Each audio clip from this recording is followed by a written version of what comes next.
Well, we sat down to record, and then like something crazy happened with Tucapita Marcano. So we got to talk about that off the top. Like, absolutely insane. Jack Arm, Just Baseball Show, Tuesday, June 4th. As always, it's presented by BetMGM. We also have a couple of notable, I guess, surgeries that are scheduled. Did you see John Means is scheduled for his second TJ in 2 years? It was first Terrible. reported by the Baltimore Banner. Like, come on. We're going to get into that a little bit more. Also, we're going to play Who's Up, Who's Down, Who's In. Who's In is the top 100 update. Who's Up is who's up from the minor leagues. Who's Down, who is optioning, kind of the theory behind all that. But Tucapita Marcano. My thing on this is not only is it illegal and you sign your contract and it says in your contract that you are not allowed to bet on baseball, the all-time hit king got a permanent ban from baseball for betting on baseball. And yet it seemed like what, 22 or 23, Tucapita Marcano, based on the ESPN reporting and the Wall Street Journal reporting, I think the Journal had it first, that he was doing it like as a member of the Pirates organization on Pirates games. Like, how stupid can you get, man? Like, I tried to read as much as I could in a short period of time, and I was just like, what are we doing here? You're in, even if you're back and forth from the big leagues, like you're making big money. You're Big money. fine. I Can they please stop doing this? Because the irony of us talking about this on a podcast that is presented by It's BetMGM is not crazy. lost on me. It's It not lost on hurts. you Yeah, either. no, it sucks. Yeah. But at the same time, like that's why baseball is generating a lot more revenue. That's why we are able to do this for a living. Like there's reasons for that. Major League Baseball players don't need the gambling money and Vegas and that industry to matter at all. Stop, please. Like it's making it so brutal for us because it's like I do understand why people will come away from this and say betting is tainting baseball. It's not. It is, I think, encouraging a little bit more some players to maybe think of bad ideas. Maybe apparently Marcano doesn't seem like the sharpest crayon in the box. So he probably didn't even come up with this idea. Maybe if it weren't in front of him, that would be the only argument I could hear. I'm just tired of having to talk about grown men not understanding that it is bad and could jeopardize their entire career to bet. It's just crazy to me. Like there's certain people that can, there's certain people that can't based on your employer. Just like my dad who worked in aviation, the people that worked in that warehouse who helped overhaul the parts for airplanes, they couldn't smoke weed. They got drug tested for that all the time. Weed is very socially acceptable now. Not if you are working in a warehouse or have some other sort of job. It's an extreme example because that affects the lives of people, obviously. But the Right. point being, you have a certain job, you can't do certain things. It doesn't make that certain thing generally bad if you tie it in. It's just the idea that these players just continue to do these stupid things is crazy. But the other devil's advocate thing also is I think This this is has been probably going on making and bank. plenty of guys have gotten away with this. The Yeah. difference is now because it is legalized and just like deregulated in so many states, it's so much easier to track, Yes. what these guys are doing. And it's so much easier to find out if somebody is illegally betting, especially through, certain systems. I don't know how he did it or what, the way he went about it, but yeah, I'm just sick of it. Like, please stop. Like, just I don't want to talk about it on the podcast presented by BetMGM. Cause again, the irony is not It's lost on me, brutal. but like, It's it's absolutely brutal. crazy. Like, it's not selfishly, it's not fun for us because it's like, oh yeah, and we see the comments. Like we know what you guys are thinking. It's like, oh yeah, podcast presented by a gambling company is talking about how bad it is that a guy's betting on baseball. No, we're talking about a guy breaching his contract and like doing something that is illegal in the thing that pays him insanely well. And we're not talking about a low A guy that signed a $10,000 bonus. We're talking about a major leaguer, or at least a fringe one, in Tucapita Marcano, who is bouncing between AAA and the big leagues at this time. And it's like the other thing, apparently he was placing bets on the Pirates. Pirates were close to an 100-loss team. So is he trying to fire the boys up and be like, guys, I've got $100 on us money line tonight? Or is it I'm fading the Jolly Roger? Like I don't understand what goes through his mind to make him think it's remotely okay. And you could say, oh, Jack, you're a dweeb, you're a rule follower. Yeah, I follow the rules of what's in my contract. I Yep. think that's how most human beings, frankly, all human beings, should approach life. If something's in your contract and saying you will be permanently banned from the thing that is making you generational wealth if you do this, try not to do it. Okay? It's okay to be a rule follower at that point. It's just bizarre to me that, like, popped open Twitter and here we go, guys betting on baseball. Like, Pete Rose should have been the last example of that because of Yes. how hard they came down on Pete Rose. Again, the hit king is not in the Hall of Fame. The hit king is a permanent ban on baseball. And we've got guys that think it's a fucking good idea. Where does that come from? I don't get it. That's the part that just blows my mind. I would love to hear the rationale. It just, and there's stories even of I forget. I watched it. I don't know if it was a E60 or what it was, but basketball player like set to be a first round pick, shaving points in college, ends up. Arizona State kid, or is He that? thinks I think so. Yeah. Yeah. Headache Smith, Yeah, something that's like right. that. Yeah, Like something like that. literally about to be set up for generational wealth, and then because of short term, wanting to Payout. make some money, being short sighted, you end up throwing that all away. I that's just the stuff that I don't totally get. And yes, it could be more prevalent in the minds of players now that it's become so entrenched in sports.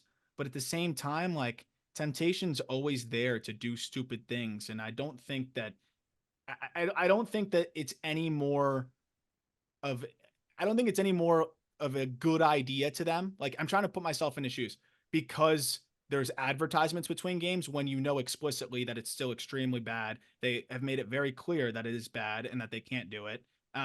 That's the part that I just don't totally understand. Is like, yes, sure, there's ads popping up all over the stadium for it, but they know very well that if they bet on baseball specifically, they will be banned for life. Yeah.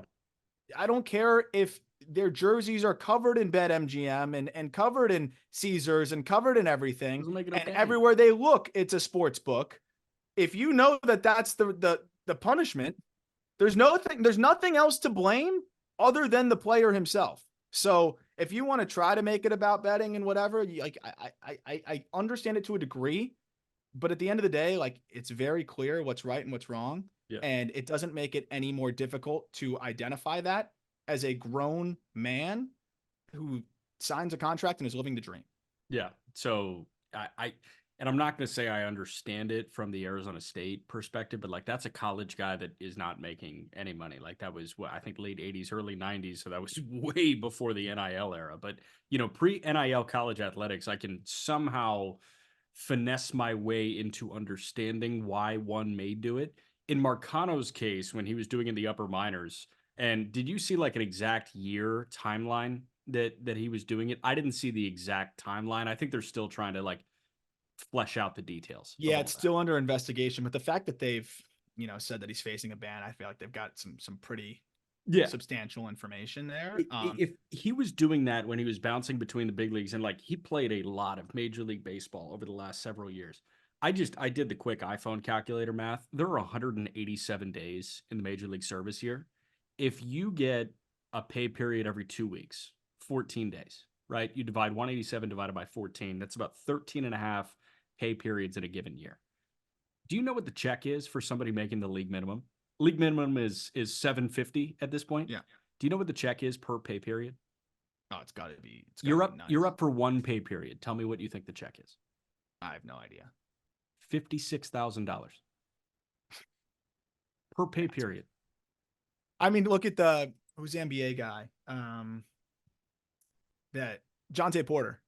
Yeah, like, what he was putting down, and what he won or could have won versus just if he just hung out in the NBA longer, he would have made way more money. That's the thing, is like I don't understand it, but I mean that's just it's the reality of it. To me, it's like no different than getting caught doing something else stupid and illegal. Like it's gonna happen in sports, unfortunately. But I just think I think they're more on it now, and yeah.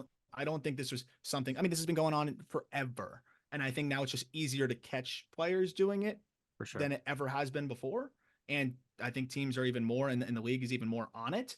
So I don't think it's like this uptick because of what's going on in the sports world. But I do understand why people may think that. And honestly, I don't have any numbers to absolutely be able to back up that assertion, but that is what I, genuinely believe. What did Calvin Ridley say when he got popped? He got like what, a year ban, and I think he tweeted it was just a couple parlays. I hope we get like that Tucapita Marcano tweet, like it was just a couple parlays. Just a couple parlays. That's fine. A little bit more bad news before we play who's up, who's down, and who's in. The bad news, I saw the report. I think it was Alden Gonzalez that said Jose Urquidy is headed to Keith Meister, maybe for a second Tommy John. And then again, the Baltimore Banner was the first one to report that John Means is headed for his second TJ in 2 years. Urquidy with the Astros, Means with the O's, headed for second TJs. We'll start with Means because we just teased that kind of off the top. I feel so bad for this guy, and I kind of laid that out when he hit the shelf with forearm issues, like right when he came back. I just feel so bad for the guy that weathered the storm of the worst Baltimore Orioles baseball, and like now that they're good, he just can't be a part of it because his elbow is not cooperating. It's just freaking brutal, and this game is ruthless. And this just kind of like drove the dagger through my heart for John Means. I feel so bad for this guy. Yeah, and especially because before he started to deal with the discomfort again, he started to throw pretty well, and it was starting to look good. And I'm like, oh, he's back. That changeup is back. Here we go. It's killer. I mean, from the Orioles standpoint, it's not like the team is going to be fine, and they've got plenty of pitching, and other guys in AAA that we've talked about, Povich, McDermott, that can plug in when they need it as well. But I do really feel for Means because this is a team that, like you said, he's been one of the longer tenured guys and has weathered some tough stretches. And whenever you have too close proximity surgeries like that, it never looks good. So hopefully he can buck the trend and come back. But it just stinks. Yeah, it's crazy that Means, Mancini, Mullins was the trio of M's that got them through the bad Orioles years, and one of them is a part of the good Orioles years. And even now, we're talking about like, hey, when do they move off of Cedric Mullins to get Bradfield in center? Like that's how baseball works. It's a constant turnstile, and it's a constant, hey, let's put our best foot forward. And as soon as Mullins is not part of the best foot forward, you move off of him. But Means, like it hasn't been a voluntary elimination of his services by Mike Elias, by Brandon Hyde. It's been like, hey, we'll use you if you're around. He just hasn't been around. Another guy that kind of fits that mold is Jose Urquidy with Houston, and Urquidy could be headed for his second TJ as well. This is a really tough blow to Houston.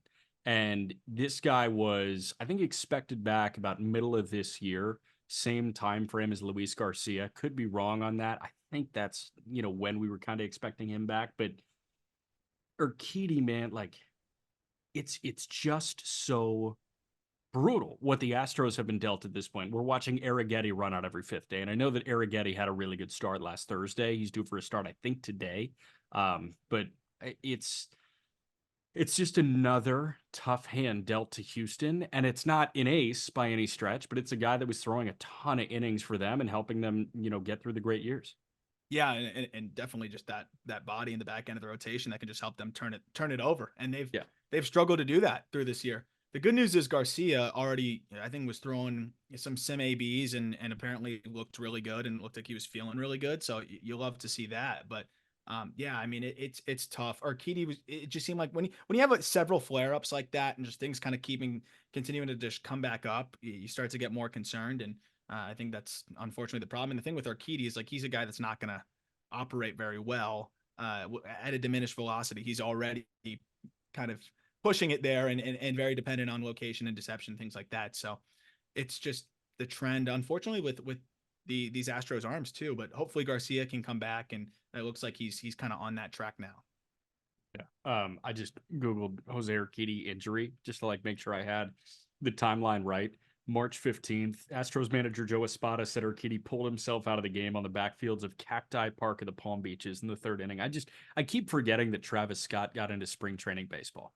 Like that. So it throws me off every time. It's one of the more buried stories in baseball. Like, hey, Travis Scott has the naming rights to a minor league park and he sells his hard seltzer at the minor league park. that doesn't have no. It's not even a minor league park, right? Because they don't Oh no, actually have it's a games spring there during the training season. park. You're It's a right. spring training park. That's Yeah, the best part. that's it, like they don't have a low A team. They don't have a Florida No. State League team because Washington is in Fredericksburg. Mm-hmm. Astros low A. Who's Astros low Astros, A? Astros low A, Astros low A, Who's Astros low A? Astros low A. It's not Asheville. That's high A. Asheville's high A. Oh, this is gonna bother me now. Dude, this is bad. This is bad. You Google that, and I'll lay the groundwork for who's up, who's down, who's in. We'll start with who's up at this point, and who's up is Royce Oh, Lewis. I swear I didn't type it in yet, but it hit me. Who? It's Fayetteville, right? Yeah, that's right. The Woodpeckers. I think that's right. I was literally typing it in, and then you ever use like a different word? Like I literally typed in Houston Astros, and then it just clicked for me somehow. Like I don't know what the brain connection. Just literally writing that word out, it clicked. But No, your brain's anyway. weird, man. I don't. Yeah, no, that's for sure. It's never happened to me, but yeah, the Woodpeckers. They are the low A. Who's up? Royce Lewis again. Royce Lewis was just activated. Edouard Julien was the corresponding move. He was option. We're going to talk about him and who's down. Connor Norby is up. Jorge Mateo hit the IL. Adam Mazer is up for San Diego. I think Darvish is hitting the IL with that groin issue. And then Justin Henry Malloy is up in place of Spencer Torkelson. We talk about him and who's down. And Ben Joyce is up in replacement of Reed Detmers. We talk about him in who's down.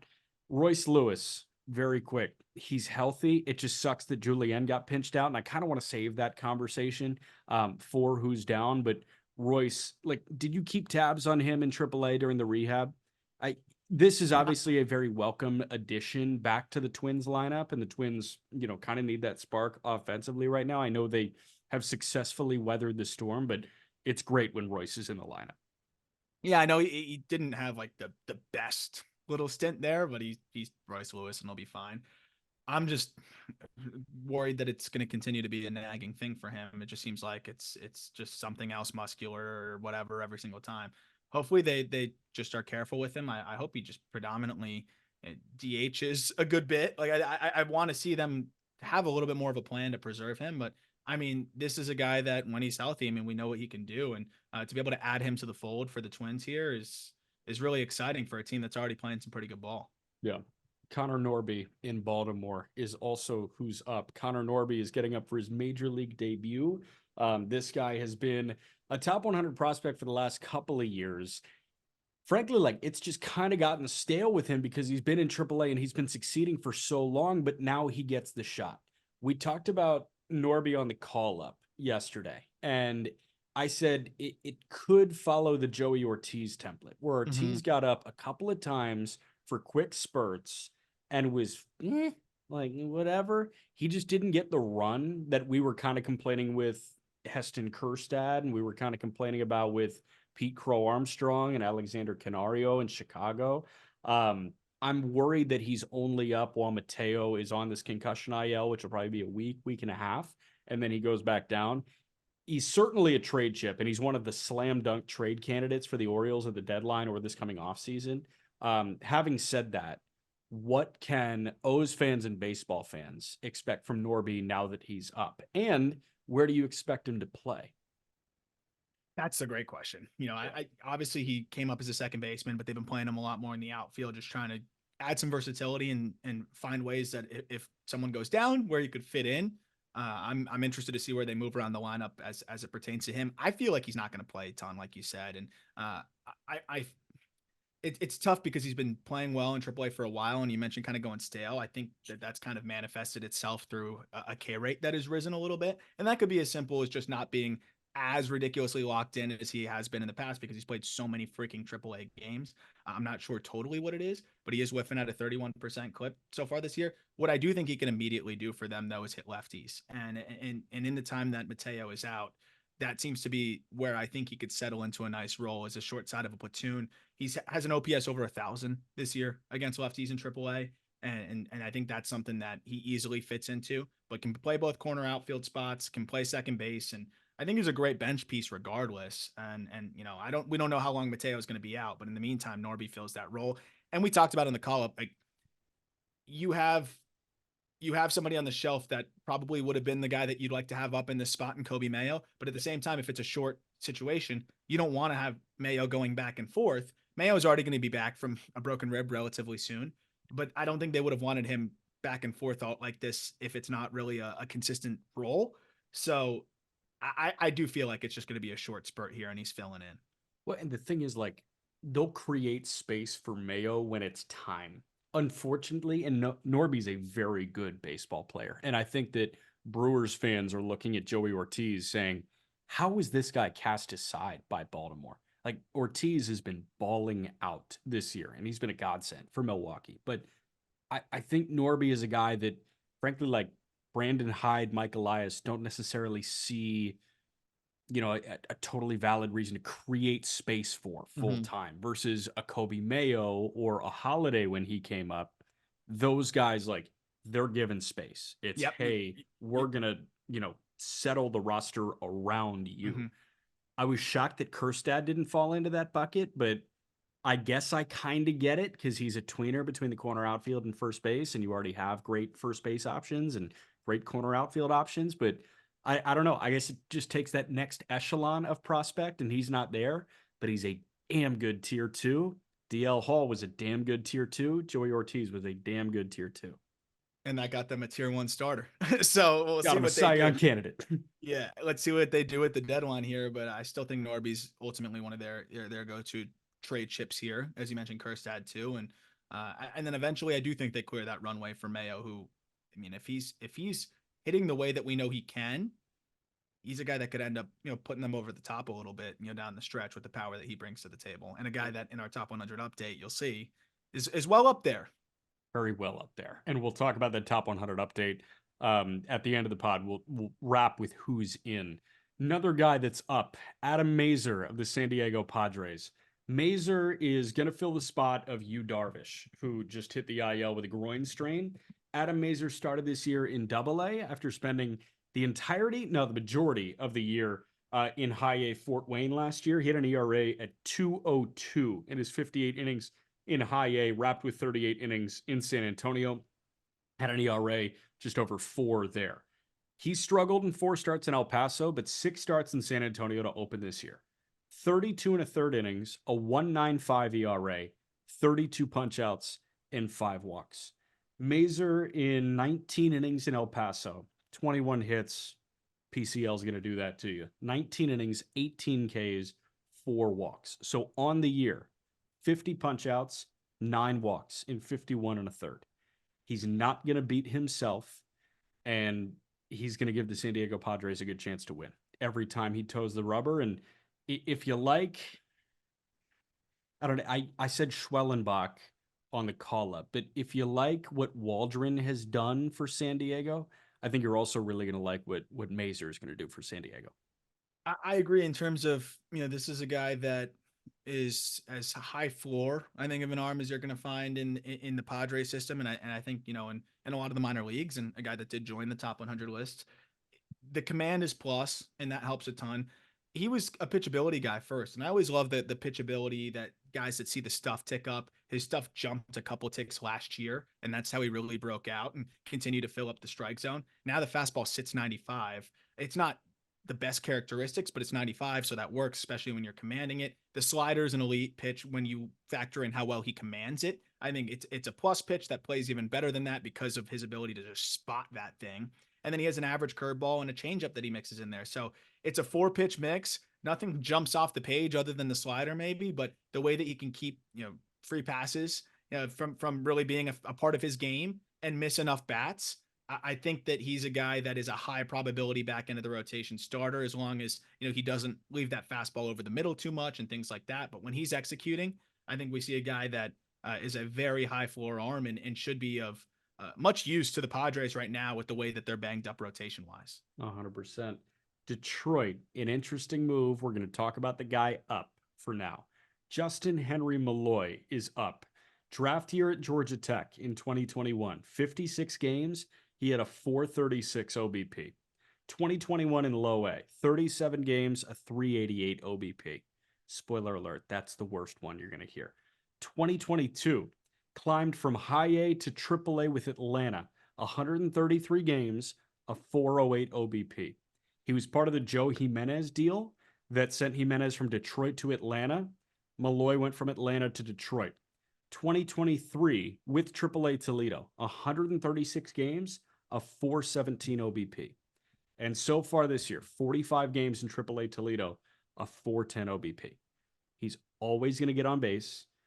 The defense is certainly a question. He was a third baseman that has moved into the corners, and he doesn't move necessarily well, but this guy's offensive profile, he's going to swing and miss a good deal, but he's not going to beat himself in an at bat. The swing and miss is going to come in, a 2-2, a 3-2 count. Mm-hmm. But man, he walks as well as anybody. I think 2023, I ran through this number on the call up when we had Malloy on during the offseason or during spring training. Walk leaders, regardless of level in baseball last year. Juan Soto was number 1. Kyle Schwarber was number 2. Justin Henry Malloy was number 3. And I think Matt Olson was number 4. He walks with the best of them. And he's been hitting the ball out of the ballpark, man. 23 homers in 2023, 17 in 2022. He's only 24 years old. Yeah. And the thing that I think is important here is you mentioned doesn't chase. He's going to draw the walks. Yeah, he's going to strike out, but he crushes fastballs too. So you crush fastballs, you never expand, and you're competitive enough against breaking balls, you can be an above average big league hitter. And I think he's got the goods to do that. Against fastballs so far this season, an OPS over 1,000. So that's always nice. He's hitting the ball harder than he ever has before. He elevates very consistently. So are all things that you like to see. We'll see how the defense is out there in left field as he's made that move from third base. And we talked about on the call up though, guy that's come on the show multiple times. I know a guy that you've built a pretty nice rapport with and always are excited to connect with when you cross over for a series. He's just one of the nicest guys and happiest guys that you're going to see, and just a very easy player to root for. And I think Tigers fans are going to really gravitate towards him, even if he's playing okay. I think they're going to love him. It's basically as long as he's carrying the load, and just doing enough. And I think fans are going to just love what he brings to the table from a personality standpoint, from the way that he plays the game. He grinds out at bats, and he's just a guy that you can tell is very appreciative of what he's got going for him in terms of being able to play this game professionally. And I think he's really earned, I know he's earned this opportunity. And really, even when we talk to him, man, how long are they going to keep you in AAA? We thought he could have got called up last year. Yeah. Never was complaining about it. Never really, just stayed the course. And here he is. So really happy for him. Super happy for him. Ben Joyce is the last guy in Who's Up. Do the Angels hate Salt Lake? I don't really understand what's gone into this, because Joyce was drafted in 2022, immediately assigned to Rocket City, finished the year in Rocket City. 2023, majority of his outings came at Rocket City before he got the call to the Angels. This year was in AA Rocket City. 19 innings have come there, and now he just got recalled. He hasn't thrown a pitch with AAA Salt Lake yet. I don't really understand that. They might want to keep him out of the PCL. We know he throws 101, 102 miles an hour. He's punched out 34 in 19 innings, so that's 16 Ks per 9. The question is, where's it going to go? It's been palatable so far this year, but I mean, they add the fireballer and the viral fastball back into their bullpen, and you know what? It's going to get butts and seats. It's going to get eyes on the TV, and it's going to get social media views. So go ahead and do it. And he's probably better than some of the other arms they're wheeling out there. This is the best version of Ben Joyce we've seen as a pro. In terms of just, I think so. In terms of just throwing strikes and just the quality of his stuff. Fastball's averaging 101. and just ridiculous how quick it's getting on guys. I think he could just use that pitch and dominate, literally just going fastballs. But he's using the slider, I think, a lot more now, and that's been a good pitch for him too. And that pitch at 87 now with a little bit more depth to it, he's been getting a lot of whiff on that pitch too. It's been making hitters look silly. And then he's even sprinkled in a splitter here and there. So I do think this is the best version of Ben Joyce. And at this point, he's throwing 101 and just blowing hitters away in AA. Let's just see what he could do at the big league level, especially with the team not being that good. I think he's a guy that could end up actually being a pretty nice high leverage arm for them as long as he can stay healthy and keep this improvement command wise. 68% strike rate on the fastball is all he needs when you've got that kind of stuff. Can I ask what the slider was last year? Because wasn't it 91, 92? and it was, kind of firmer, and, it really didn't have much depth to it. It was averaging more in the 89 range, Okay. and he was throwing it less, and it just did not get swing and miss. So I don't have the shapes in front of me right now, but I venture to say that the shapes are totally different. So it's slower, a little bit bigger, and I think the results are very clear here. The other thing that's huge is we're talking about a 10% improvement in fastball strike rate, and improvement in the quality of his slider. I think it's a different pitcher to a degree this year. So I actually am excited to see Ben Joyce throw. Like when he comes in for the Angels this time around, like I'm going to tune in because this isn't just last year. It was a thrower, a guy Yeah. just throwing, and then the slider, like you mentioned, was just hard and didn't do anything. So it was just like, all right, let's see a 100-mile-an-hour fastball. We see those more than we ever really have before. Now it's let's watch a guy throw 102 and a really nasty slider. I'm interested to see what it looks like, but he's a better pitcher than we've seen. Jose Soriano to Ben Joyce is gonna feed families. Hell yeah. That's if you like velo, that's gonna be your kind of day. All right, let's jump to who's down at this point. Okay, this is the interesting conversation that I think we were geared up to have. And it's not a fun conversation because it comes from a place of bad news for these guys, but it is a conversation that I think is interesting. And we won't necessarily go case by case. I think we want to have a big picture conversation about this. And we can go case by case after the fact, but Edouard Julien was optioned to make room for Royce Lewis. Okay, like it's got to happen, and they deemed Willie Castro's services more valuable to them for the time being, and Julien, this is I think their first time using an option on him. Maybe second, maybe they added him last year to the 40, but I mean he had options to burn, and he's coming off a really bad month of May. Spencer Torkelson was optioned to make room for Malloy. And as Joyce comes up, Reed Detmers goes to AAA Salt Lake. So it was Julian Torkelson Detmers that got optioned. And you texted me last night that you really wanted to have kind of the big picture conversation about what the option means for guys with options remaining. Torkelson, it's, hey, you're lost. Let's figure this out. For Detmers and Julian, do you think this means something different? I think for Julian, it's you're a little lost right now, but we're just in a roster crunch, like take one for the team kind of thing, where I think you can optically justify it a little bit more. Like there's a good team that's pretty full right now, and Yeah. he's struggling. So like, let's go, let's get you. I think the other aspect would be, hey, you're not hitting well right now, and now you're going to see your playing time cut even more, and you're not going to be able to work out of this thing. Yes. So let's just get you regular ABs and AAA, and we'll get you back. To me, it's different. And I think Julian's also showed a little bit more at the big league level through stretches. Though again, you kind of forget Torque was good last year when Yeah, you he look at had the macro 31 scale. homers last year. And in Comerica, and in the second half, he was fantastic. I watched him go crazy in person several games. I watched him demolish the ball in at Yankee Stadium. I think with Detmers, I struggle to understand anything that the Angels do. So when I try to like put myself in that situation and think about what I would do and what their logic may be, I don't know if I can do that with the Angels because I don't know what sending him to the PCL does. Nothing. What is sending him to the worst place to pitch on planet Earth, basically the worst league? I think other than maybe the Mexican League. How does that compare? I think it's actually better because Up the in the Mexican League doesn't. mountains. It's not a lot of them are not all the stadiums are up in the mountains. But besides the point, you suck. The Angels suck. There's no reason to send Detmers down there and just waste bullets down there when he can work through whatever he's working through at the big league level. I don't totally get it, and I don't really understand what he's gonna like. He has a home run problem this year for the most part. Now you're gonna send him to the PCL to work on that home run problem. Like I don't really get it. So I think they're all kind of different. Torque I get because he legitimately like needs to kind of scrap it and figure out what's going on and almost reset. Yeah. The Detmers thing, I just don't really get.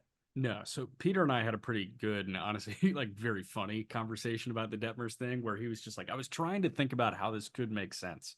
And I was like, how can it possibly make sense? And he was like, you're right. Fuck that. And it was very funny. But no, the Detmers one, and I really got my thoughts out on yesterday's show on that. But now that I've sat with it for another 24 hours or so, it just pisses me off even more. Like it's really a shame what we're seeing there. And I cited the lowercase x numbers, like expected ERAs in the mid threes. FIP is in the low to mid fours for Detmers. And we're taking a guy that had bad luck for a month and we're putting him in the most hitter friendly league that we've got in affiliated baseball. It's so backwards, it's so stupid, it doesn't make any sense at all. And the fact that Griffin Canning still has a rotation spot and Detmers doesn't is astounding to me. And the other point that I kind of made on that one is, how has Detmers not earned a bad month at this point? He had an ERA in the mid nines. Okay, yeah, bad month. He was the worst qualified starter in baseball by ERA. Bad month. This guy's been up for 4 years at this point, and he has been the one full-time pitching bright spot that you've really had for the last full years. And I know that he's worked through his trials and tribulations, but like aside from Ohtani, man, that's the other guy that people are tuning into the Angels to watch pitch. Now they'll tune into Joyce. That's an inning, maybe, in a given night. You know when Detmers is throwing, and you're tuning into that. I just don't understand how there's no grace for Reed Detmers there to have a bad month at this point. Yeah, and also like, who's grabbing the fifth rotation spot now? Do we know? Are they going to elevate Jose Suarez? I guess He's got an ERA in the high sixes, mid to high sixes. That's the thing is, Roansy Contreras going to get a shot to start now. Like, come on. I don't know. I haven't seen. Maybe there's a beat writer out there that talks about it, but I don't get it. That's all I can really say. I just don't get it, and I don't know. I doubt they move Detmers now because to me this is more of a sign of like, hey, we're in it for the long haul. We want to get them right, but I almost wish they would. Yeah, and I mean, I said it yesterday too. I call him one of like the 4 untouchables on the Friday show, and then I look like a moron when they option him on Saturday. Yeah. Like again, Peter admitted to not knowing ball yesterday. I kind of admitted. I'll just fully admit I don't really know ball when it comes to the LA. I don't know. We're talking about the same team that also has Kyron Paris. Kyron Paris is playing regularly up there. Kyron Paris also did not look the part at all last year. Then they sent him back to Double-A by skipping through Triple-A. And when he was sent back to Double-A, was not good there. And then this year opened up the season in Double-A with an 091 batting average in 23 games and a 39% K rate. And they said, you know what? Let's get you up from double all the way to the big leagues.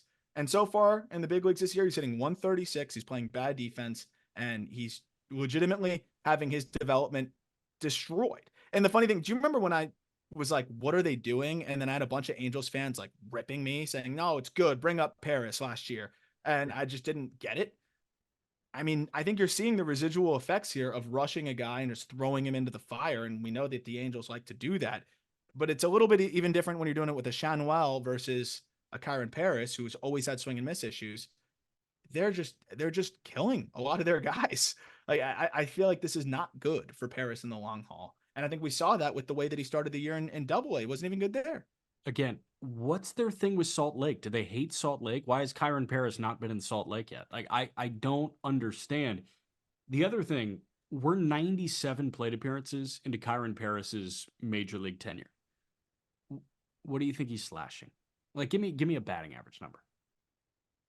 So far in the big leagues? Yeah, 97 plate appearances, 33 games. Was he hitting like 160? He's slashing 119, 229, 179. This is mean. Like, it's bullying their guy. But Detmers can't be up there. But Detmers can't be up there. He's got to work through some shit. Yeah. Absolutely insane. Have you, because when we've talked about Torque and Torque struggles in particular in 2022 and now, kind of the sentiment that we both echo is, what is there to like go awry in that swing? Like, there's nothing in there. It's as simple as it gets. Have you seen anything this year? I don't know how deep you've dove into Torque this year, but like, again, it feels like there's nothing to screw up, yet we hit this stretch where he can't do it. And it looks like, to my untrained eye, the same exact swing that got him 31 bombs last year. Yeah, this is going to be one of my like one of my next dives I think I got to do. But the thing is like it looks pretty similar. I'm gonna have to go open side and like really, really slow that thing down and see what's up. He's the kind of guy though that to me, like I really do feel like there's a mental aspect to this thing that is beyond. Um, I think beyond what we can really quantify because it just shouldn't be this up and down. It shouldn't be this polarizing for a guy that, as you mentioned, is as safe as he is, who also is making good swing decisions pretty consistently at the plate still. Overall, like has been pretty comfortable with seeing the ball. And then just for whatever, even the contact rates are fine. The exit velocities are fine. It's weird. There's a wide range in the quality of contact, which is interesting. I'm gonna have to dive deeper into it, but it just is he's as hard of a case I think as we've had, right? Like I can't really think of one that is Yep. as frustrating and confusing. And you're gonna see him now in trips, and like I just don't even know what he can really like. Sure, maybe tinker with some things, find some mechanical adjustments, but until he goes back up to the big leagues and does it again, like he could have a 1500 OPS in AAA. No one's gonna care. Maybe I'd like to see a mechanical adjustment, and then that ties into something that okay, hey, he's doing better now because he made this tangible adjustment. Again, I got to dive into the swing and see what the differences are and see what's wrong. But to me, it just seems like there might be a mental aspect to this thing that's plaguing him a little bit. Yeah, Toledo comes to Indy end of July, so I won't get to see him in person until the end of July. Also, go to the Shrimpies. I'm excited for that. The Griffin Conine show. Did you see the jumping catch at the wall and left? Yeah, I was gonna ask him. Do you think he needed to jump on that? I couldn't Uh, tell. he got style points for it. I think he needed to jump. I'll give him the benefit of the doubt. We'll ask him when he comes on because I don't know. I don't know. I was on the fence about that one. It was a nice grab, but he probably could have got that in stride with a better read. Yeah. Also, Indy goes to Rochester on June 25th. If James Wood is still there, do we riot? Yes, I don't want you to see him play. Like what a joke I'd if rather you see turn him play. on what Masson 2, whichever one has the Nats. Like I'd rather turn that on and His watch it. numbers are so comical at this point that it is getting to the point where it's just actually nuts to not have him up there. It's kind of a nice segue into who's in the top 100 because Arm Layton, the top 100 update is now live. It is linked in the episode description. And before we get to who's in, and the way we're going to do it is like, I'm going to shout out the new names to the top 100, and I want the elevator pitch on them Okay. because there are over a dozen new names and huge movers. But we've got a new number one prospect in baseball. Yeah, and I know people might say, "Oh, well, this is reactionary to the struggles of Jackson Holiday." It really has nothing to do with Jackson Holiday as much as it has to do with the incredible improvements of James Wood. We talked about it early in the season, where in spring training saw some slight mechanical adjustments that got Wood right, and I think have helped him not only be on time but control his body better and have just a better path to the baseball. And as a result, he's been on time for velocity and he's been able to adjust to secondary stuff. And the result has been James Wood hitting 355. 355. A guy that is 6'7 hitting 355 is insane.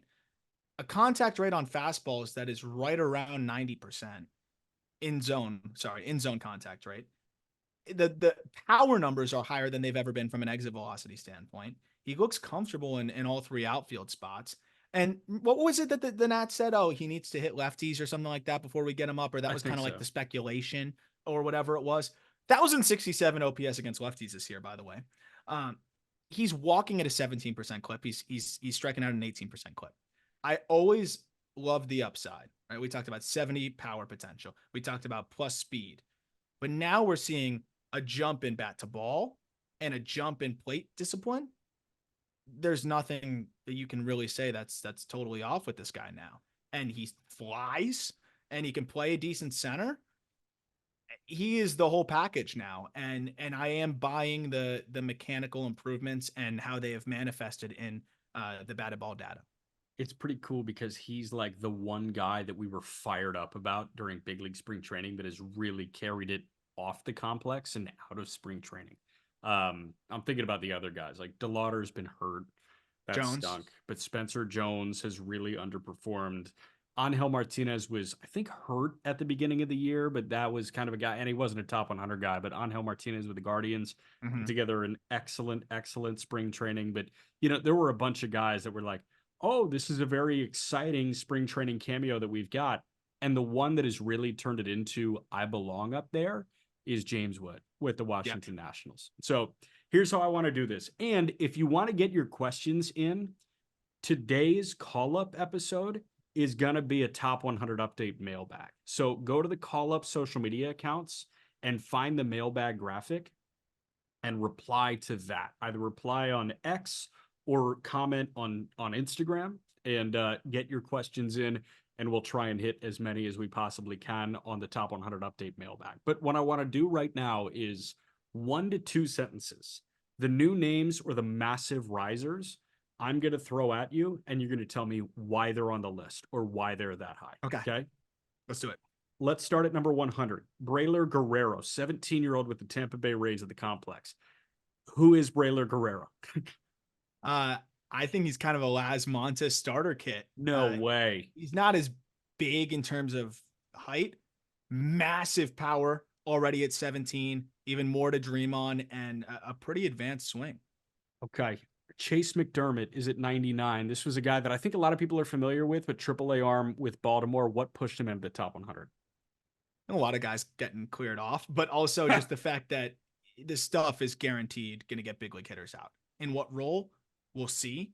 I think he could be a big league closer. I think he could be a back end of the rotation arm. If everything clicks, he could be a 3 if he has this command, epiphany at the big league level, which we've seen crazier things happen. But I just feel very confident that this is a guy that's going to get big league hitters out in multi innings and has enough upside to where you can dream on him too. Okay. Adjusted. Robert Gasser is at 98. Brewers lefty. What percentage of him being on the top 100 has to do with his big league success out of the gate? Ooh, great question. I'd say probably about half of it, because big reason why we loved him, funk, Yeah. different looks. I also really like the guy that Robert Gasser is. Fun interview on the call up. Is that funk going to play at the big league level was a big hesitation for me. And that's why he was always right on the edge. And then seeing that funk still play at the big league level, and also seeing the development of the changeup, that was huge. And he called his shot on the show about that. Said, I was throwing this thing all off season. You'll see it's night and day. So that's been the other aspect. But yeah, the big league success has definitely been a big part of it. Okay. Same question for Max Meyer, who is back on the top 100 at 94. How much of that had to do with his start with Miami in 2024? A lot, because I didn't know what he was going to look like when he came back. I've always been frustrated with the fastball quality. It's mid 90s, but it's just doesn't have much life. It's a combination. I think it's also a 50-50 thing, because he did improve the shape of the fastball and he did improve the feel for his changeup. And we saw what he did to that Braves lineup. So it's a little bit of like a chicken versus the egg thing. Yeah. But I do think it was a big part of it as well. And that slider he's similar to McDermott. That slider will make him a big league arm and a good one no matter what. And seeing both the fastball and changeup improve, and now he's healthy, his minor league track record speaks for itself. He's just such a high probability big league arm. Okay, back to the sentence or two, kind of 811 elevator pitch on these guys. Yoelin Cespedes, 18-year-old of the complex for the Red Sox, a shortstop. Who is he? Why is he not related to Yoenis? Okay. Ridiculous field to hit and crazy bat speed for such a small guy. Pretty short-handed at multiple infield spots too. I love that Adam Mazer is 89. We already talked about Mazer in detail. So let's jump to 86. Who's Zaire Hope? Spoiler alert, he was part of the Michael Busch Yency Almonte deal. Zaire Hope, 19-year-old in low A with the Dodgers. He's sharing an outfield with Josue DePaula. Give me the rundown on Hope. Tools, tools, tools. And the question was hit tool. Now he looks much more hitterish. Already hitting home runs 113 miles an hour, plus runner, plus arm. Sign me up for that. And I think we saw the output in low A. He's hurt right now, but nothing too serious. Should be back soon. Why is David Festa in the top 100? 24 years old, but with the Twins in AAA. Improved the shape of his fastball, improved his delivery. Instead of being rotational, now working downhill more, getting another couple inches of induced vertical break. And the command has just been better overall. Slider's disgusting. Another guy that high probability, big league arm. And I think with the strides he's made, back end starter at the very least. You were lower on Jacob Wilson than most. The A's prospect was a top 10 pick out of Grand Canyon. He hit well over 400. He really didn't swing and miss, but I know that he was not hitting the ball hard at all. But he's hit and hit and hit. He hit in Double A Midland. He's hitting in Triple A Vegas right now. Is simply hitting the reason that he's in the top 100? Yes and no. I honestly, the defense, because my concern was, okay, it's hit over everything, and then what, he's playing second base. Yeah. He clearly can play an everyday shortstop, and I think he's an above average shortstop. Now you see a 70 hit tool, a little bit less concern about how much he can slug. And I think that was part of it. But then, of course, you hit 400 in the upper levels. That's going to help you too. But defense at short was huge. Okay, band of 3 new guys, 69 through 71. We'll start at 71 and work up. Starlene Caba, 18-year-old, right at the complex with the Phillies, shortstop. Why is he your favorite player in minor league baseball right now? He's up there. I just love the way he plays the game, man. Silky smooth swing from both sides. So sure-handed at shortstop as well. Can motor a little bit. I just really like his game all the way around. High probability of sticking it short, and some sneaky impact for a guy that is not the biggest. It's a really surefire, like high probability big league game for a guy that's so far off, and I think there's more impact to dream on. Thomas White, the tall lefty, second round pick, overslot second round pick for the Miami Marlins. He was in like the 20 or so just missed of the 2024, like kind of preseason top 100 or opening day top 100. What thrusted him closer to Noble Meyer? Quality of all 3 pitches, to be honest. I mean, we're looking at a 6'5" lefty who's running it up to 98, who already has some built-in deception. Great feel for a changeup that was completely underrated, I think, when he was an amateur because he didn't need to throw it much. And then he's got the breaking ball as well. So we got 3 above average pitches for a strike and a fastball that looks like it could get into the upper 90s.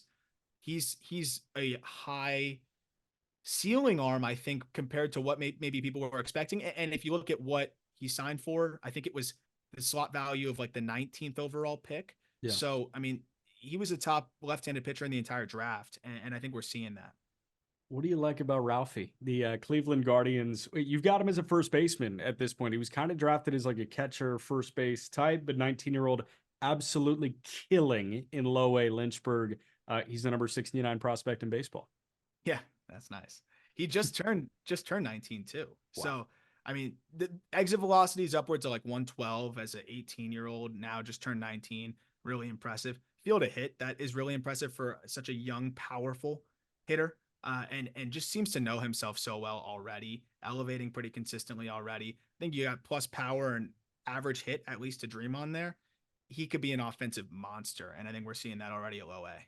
Was Tyron Lorenzo on the back end of? No, I think he's new. I think he's new to the fold. Why is Tyron Lorenzo all the way at 67 at this point?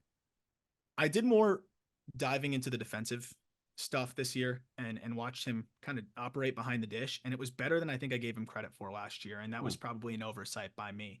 Then you also pair the fact that he's a switch hitter with massive power, at plus power as a switch hitting catcher who I now feel much more confident can stick at the position. That's a really good prospect, man. Even if the hit tool is fringy, walks. I was really impressed with the blocking and the receiving. He's got to get a little bit better with the catch and throw. Ball kind of gets stuck in his glove sometimes and stuff like that, but he's got a good arm. That's the last little piece there. He's a well-rounded catcher. Got you. Tyron Lorenzo with the Dodgers. A couple more. Felmin Celestin, already at 62. The Mariners shortstop, 18-year-old at the complex. Why so high?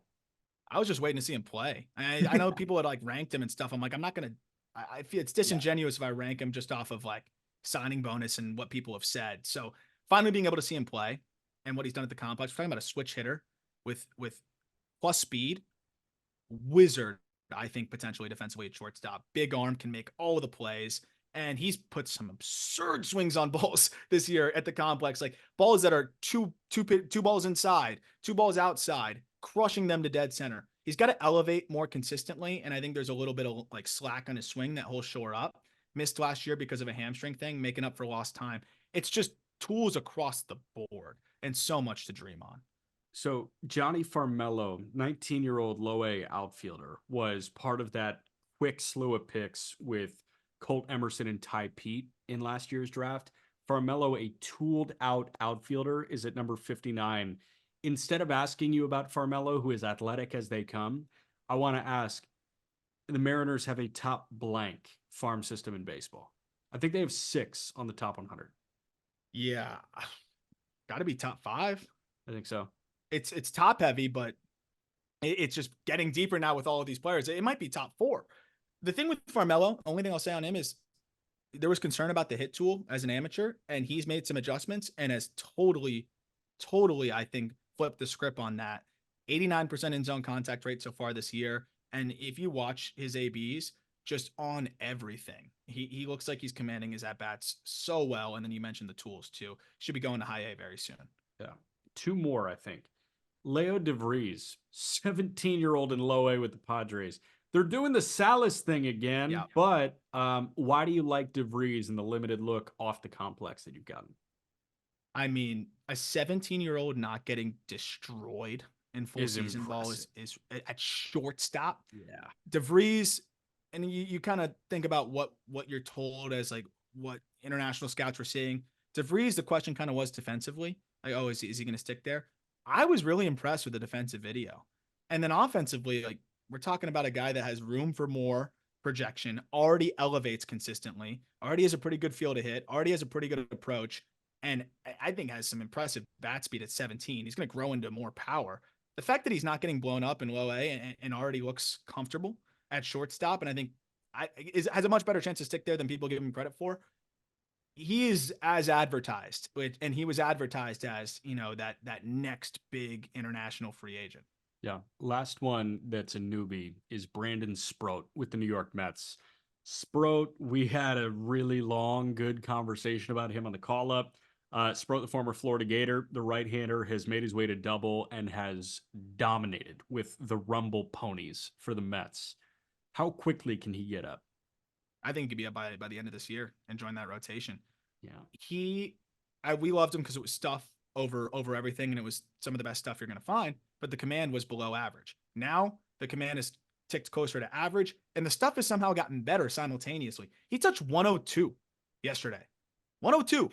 And he is turning over lineups more easily. He's got that splinker like Paul Skeens. It's almost identical shape-wise, and it's 88 to 92.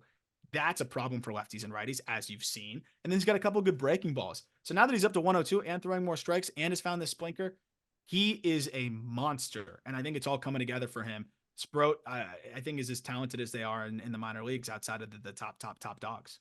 This pitching class in last year's draft has the chance to go down as an all-timer. And I don't want to like get ahead of myself saying that, but Skeens, Lauder, Dolander, Meyer, Waldrop, Josh Noth, then Charlie Soto, Thomas White, Ty Floyd, Sean Sullivan, Sproat, Clemmy, Jackson Bomeister has had a great start to his career.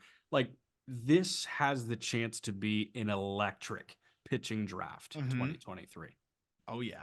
And that's Absolutely. The thing is I've realized it as I was putting the list together. I'm like, man, there's a lot of guys from this draft, but it's a really talented crop. Man. All right. Full top 100 is linked in the episode description. Everything you need outside of that is also in the episode description. I'm wearing my merch. Aram is wearing his merch. I love the polos. I have black and white. Go get that. And I think it's Peter and I that are talking to you tomorrow.